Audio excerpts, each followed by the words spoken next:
क्या शेयर बाजार में अगले कुछ दिनों के अंदर एक भारी तूफान आने वाला है? ये तूफान किस तरफ हो सकता है? कई सारी खबरें हैं, कई सारी रिपोर्ट्स हैं जिनको हम इस वीडियो में कवर करेंगे और इसका इम्पैक्ट जो होगा बाजारों के ऊपर आपको काफी बड़े रूप में देखने को मिलेगा। लेकिन अगर आप चैनल पर पहली बार हैं तो सब्सक्राइब जरूर कीजिएगा। नमस्कार, मेरा नाम अतुल वर्मा। जैसे मैंने कहा कि बाजारों को लेकर के कई सारे ऐसे डेटा पॉइंट बन रहे हैं, कई सारी ऐसी रिपोर्ट्स हैं, खबरें हैं जिसका बड़े असर आपको बाजारों में देखने को मिलेगा। उसमें से जो सबसे पहली चीज है और वो चीज है आपको साफ दिखाई पड़ता है कि वो है बॉन्ड यील्ड की खबर। तो ये क्या है, क्यों हुआ है? तो देखिए, आरबीआई लगातार कोशिश कर रहा है कि बॉन्ड यील्ड को बचाया जाए, या यूं कहिए जो बॉन्ड्स कीमतें हैं वो भारी मात्रा में बढ़ने को ना देखी जाए।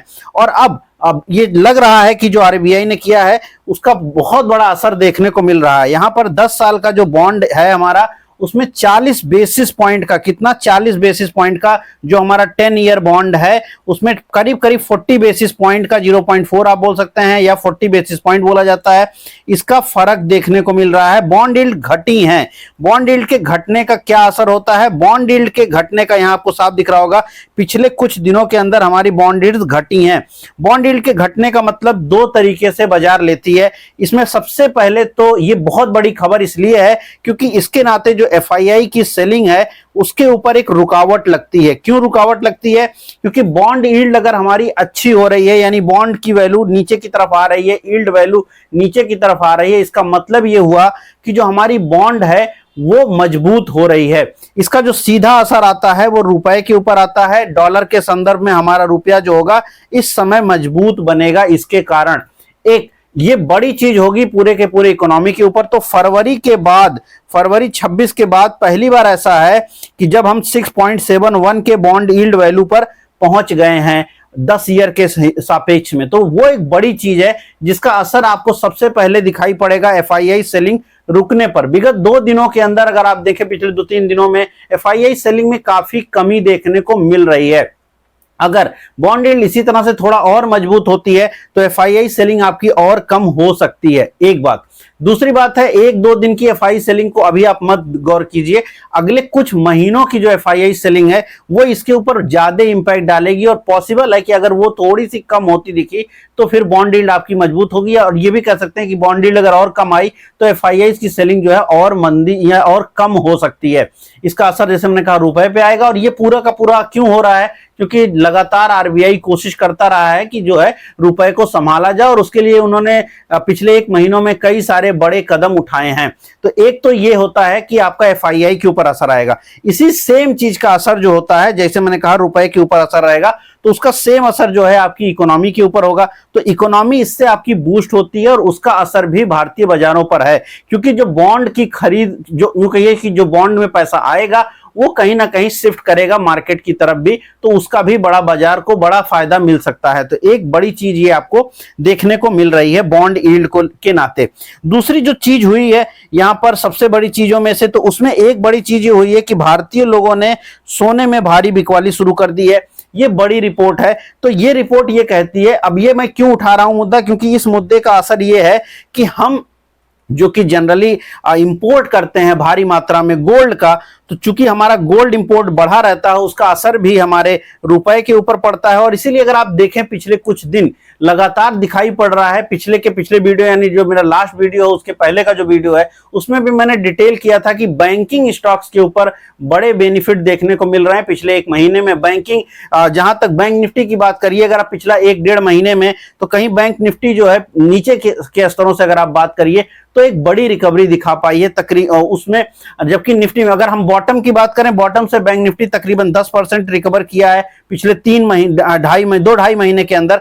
वहीं पर निफ्टी जो पिछले 2-2.5 महीने के अंदर जो रिकवर किया है वो मात्र 5% किया है। तो बैंक निफ्टी पहले से भी अच्छा परफॉर्म कर रहा है रिकवरी सेंस में। मैंने यहाँ पे वो लेवल बताए हैं जब मार्च में हमने बॉटम बनाया था। तो मार्च की जो बॉटम है, अगर मैं आपको दोबारा एक बार दिखाता भी हूं, तो उस पॉइंट से हमारा बैंक निफ्टी जो है निफ्टी की तुलना में ज्यादा रिकवर किया है। मैं यहाँ पर ये वाली बात कह रहा हूं कि यहाँ पर इस वाले पॉइंट में अगर आप देखोगे तो यहाँ से जो निफ्टी की रिकवरी है तकरीबन 5 से 5.5% की बनती है।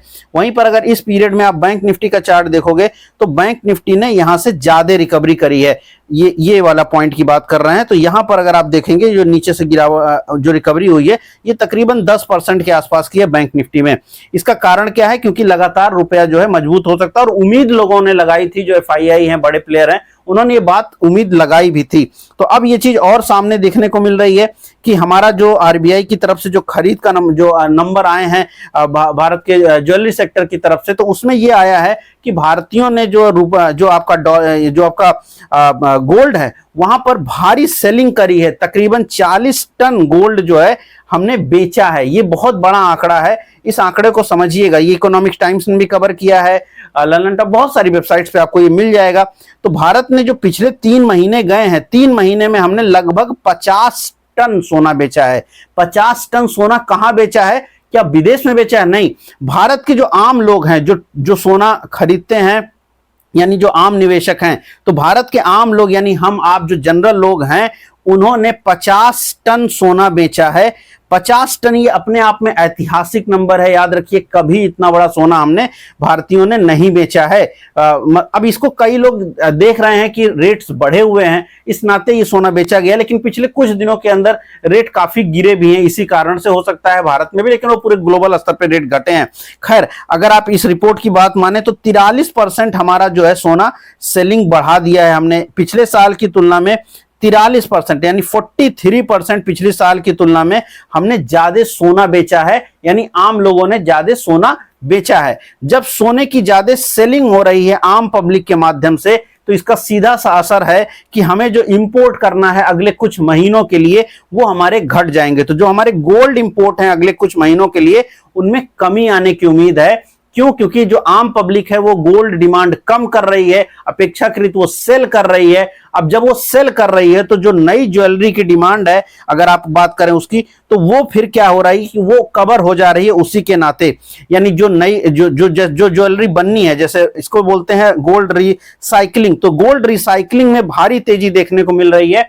क्यों? क्योंकि आपको ऑलरेडी सोना सेल हो रहा है। अब जो 30-40% आपने सोना बेच रहे हैं, अब जो मुथूट जैसी कंपनियां हैं जो गोल्ड रिसाइकलिंग के काम को काफी बड़े लेवल पर करती हैं, तो मुथूट एक्जिम ने यहाँ पे कहा है कि हमने जो है करीब 40% हमने भी ज्यादा गोल्ड खरीदा है इस बार। और ये जो गोल्ड, ये क्या, इनका काम ही यही है कि ये गोल्ड खरीदते हैं आम पब्लिक से, और उसके बाद उसको जितना भी उसमें अशुद्धि होती है उसको निकाल देते हैं, और जो 24 कैरेट गोल्ड है ये फिर उस एज ए गोल्ड बार बना करके उन कंपनियों को बेच देंगे जो ज्वेलरी बनाती हैं, और वापस से वही कंपनियां ज्वेलरी बना देती हैं। तो एक प्रकार से भारत का ही सोना भारत में ही रिसाइकिल होकर के आभूषण से निकल करके बार बन जाता है। पहले वो गोल्ड आभूषण है और वो बार वापस से फिर आभूषण में कन्वर्ट होता है। तो जो इंपोर्ट है हमारा वो घट जाता है। यहां पर अगर आप देखें तो इस समय जो आयातित सोने की निर्भरता है पिछले समय में हमारी काफी रही है, और यहां पर नंबर उसमें कमी आ रही है।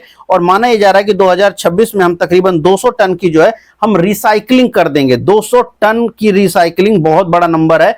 200 से 250 टन की रिसाइकलिंग हम कर सकते हैं। तो ये बड़ा नंबर भारत जो है इसको अचीव कर रहा है। तो गोल्ड जो डिमांड है, नेट डिमांड हमारी जो इंपोर्ट की है वो कम हो जाएगी। और चूंकि अगर इंपोर्ट डिमांड हमारी कम हो रही है, सीधा असर दिखेगी इस रिपोर्ट का आपको बाजारों के ऊपर, क्योंकि इंपोर्ट कम होना, बॉन्ड यील्ड में मजबूती होना, दोनों बातें क्या दिखाती हैं? दोनों बातें साफ ये बताती हैं कि हमारी जो इकोनॉमी है उसको मजबूती मिलेगी। क्यों मिलेगी? क्योंकि हमारा इससे रुपया जो है वो मजबूत हो जाएगा डॉलर की तुलना में। तो ये हमारे ऊपर असर डालता है। तीसरी बड़ी चीज जो अभी आप जान ही रहे हैं वो क्रूड है। क्रूड ऑलरेडी 70-72 की रेंज में आ चुका है, 77 पे आपका ब्रेंट है। तो क्रूड की तरफ से भी हमें काफी सहयोग मिल रहा है। ऐसे में रुपया जो है आपका बहुत मजबूत रह सकता है। और इन चारों कारणों के नाते जो एफआईआई सेलिंग है उसमें एक कमी देखने को मिल सकती है। लेकिन ये कारण यही खत्म नहीं होते हैं।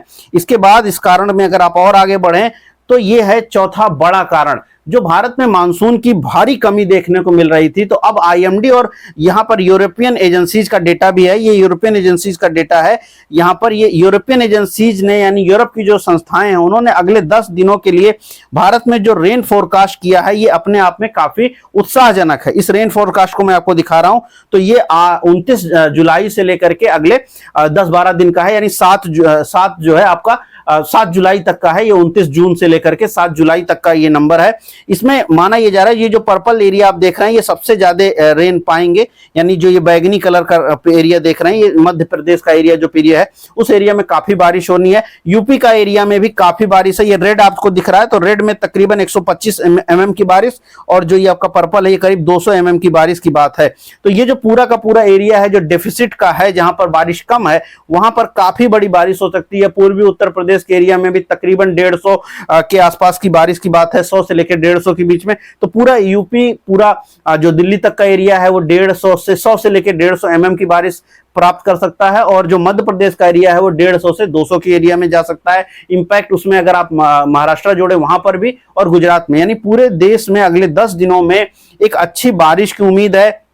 जो बादल नहीं दिखाई पड़ रहे थे पिछले काफी समय से अलग अलग जगहों पर, अब वो धीरे धीरे करके बादल भी आ रहे हैं और वो मानसून में वो परिवर्तन दिख रहा है, और मानसून अब तेजी के साथ आगे बढ़ रहा है। कोस्टल लाइंस भी उसकी आगे की तरफ बढ़ी हैं। इसका असर क्या होगा? इसका असर जो होगा बाजारों के ऊपर काफी पॉजिटिव होगा, क्योंकि इसका सीधा असर ये हुआ कि हमारे जो फसल है उसकी जो आपका धान का सीजन है, तो जो धान की रुपाई है वो बढ़ जाएगी, यानी जो टोटल रकबा है वो बढ़ेगा या वो घटेगा नहीं, क्योंकि उम्मीद ये चल रही थी कि हो सकता है इस बार जो धान की फसल है वो कम क्षेत्रफल में लगाई जाए, लेकिन अब अगर बारिश हो जाती है तो शायद क्षेत्रफल में कमी नहीं होगी, भले ही उसके प्रोडक्शन में कमी हो जाए, क्योंकि प्रोडक्शन अभी नहीं हो रहा है, पहले उसकी रुपाई होनी जरूरी है। तो अगर क्षेत्रफल में कमी नहीं हुआ, यानी जितने क्षेत्र में उसको लगना था वो उतने क्षेत्र में पहले लग जाए, तो वो एक बड़ी चीज हो जाएगी। अगर वो लग जाएगा और बारिश होती रह गई धीरे धीरे करके, फिर प्रोडक्शन के ऊपर बात चलेगी, लेकिन जो रकबा है जिसमें बुआई होनी है, जिसमें वो रुपाई होनी है, वो एरिया कम ना होने पाए, और उसकी उम्मीद ये रहेगी कि अगर ये बारिश अगले 10 दिनों तक अच्छी होती है तो फिर वो जो क्षेत्रफल है वो कम नहीं होगा।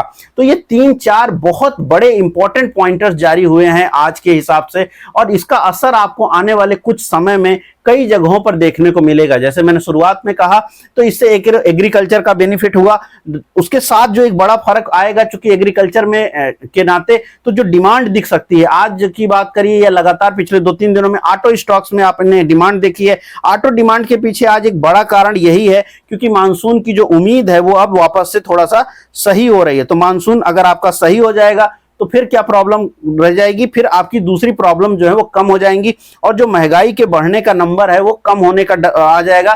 तो जो ब्याज दर बढ़ाने की उम्मीद चल रही थी, तो शायद वो इंडिया में ब्याज दरें फिलहाल नहीं बढ़ेंगी, तो इसका काफी बड़ा असर आपको देखने को मिल सकता है। बॉन्ड यील्ड की मैंने बात करी थी, 2 मिनट में इसको एक बार एक और चीज बताऊंगा आपको। तो देखिए, रिजल्ट सीजन शुरू होने वाला है, बॉन्ड यील्ड का एक बहुत बड़ा असर होता है। जब भी रिजल्ट सीजन के पहले अगर ये नंबर इस टाइप के कुछ आ गए तो इसका एक बड़ा असर आपको क्या देखने को मिलेगा? इसका असर एक देखने को ये मिलेगा, क्योंकि बॉन्ड यील्ड में कमी आई है, ये पूरा बॉन्ड यील्ड होता है, ये केवल भारत 10x बॉन्ड नहीं, इसका असर जो आपको दिखेगा वो कारपोरेट बॉन्ड के ऊपर भी दिखेगा। कारपोरेट बॉन्ड का मतलब कंपनियों का बॉन्ड।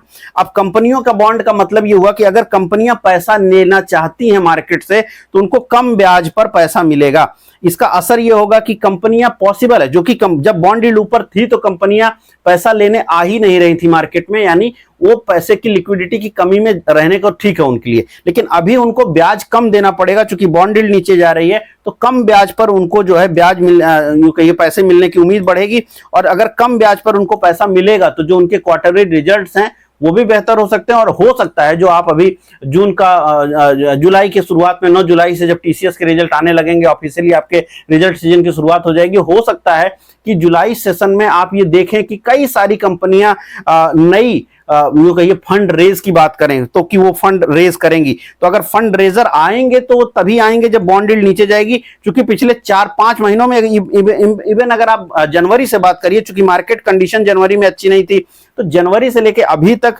चूंकि वॉर को लेकर के भी प्रॉब्लम बनी हुई थी, तो अभी तक जनवरी से लेकर अगर अभी तक देखी जाए तो कोई भी ऐसा समय मिला नहीं कंपनियों की कि वो फंड रेज की तरफ जा सकें।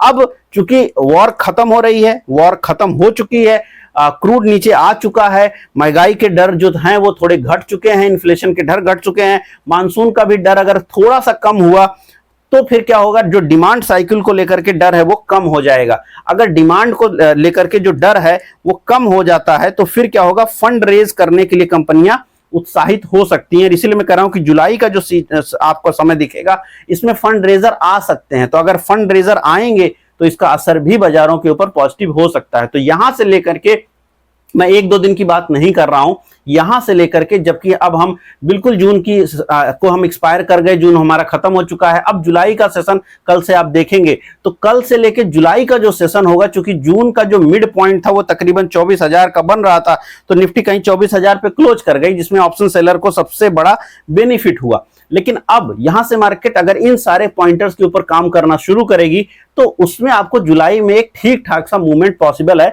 कि देखने को मिल जाए। और वैसे भी अभी अगले 2 दिन जून, चूंकि एक दिन तो अभी जून का है वो कैलेंडर ईयर के हिसाब से, बट चूंकि एक्सपायरी फ्यूचर के हिसाब से एक दिन पहले होती है, तो उसके हिसाब से वो खत्म हो गया है। लेकिन अभी भी एक दिन है, तो पॉसिबल है कि इस दिन में भी, अगले दिन में भी और आने वाले वक्त में भी आपको मौका देखने को मिले कि मार्केट इन सारे पॉइंटर्स के नाते ऊपर की तरफ जा सकता है। तो मार्केट जो बाई ऑन डिप का रणनीति पर चलने वाली बाजार है, आपको उसी रणनीति पर रहना चाहिए, क्योंकि काफी स्टॉक्स में अगर फंड रेजर आया, डिमांड साइकिल के बढ़ने की उम्मीद आई, ये सारे पहलू जो होंगे कंजम्पशन को बढ़ाएंगे। तो वो सारे सेक्टर जहां पर ऑलरेडी पैसा जा रहा था एफआईआईज की, चाहे वो डिफेंस है, फार्मा है, या बाकी जगहों पर जहां पर वो उम्मीद लगा है कि वो ब्रेकआउट हो रहा है, पावर है, तो उन जगहों पर जो पैसा है वापस से वो जाने लगेगा और उसकी संभावनाएं दिख रही हैं। तो ये पूरा का पूरा एक अलग बिंदु रख रहा है। 4 से 5 बड़े फैक्टर हैं जो एकाएक करके आज और कल में ही आए हैं, या यूं कह सकते हैं जिनकी खबरें आज कल में ही आपको देखने को मिल रही हैं।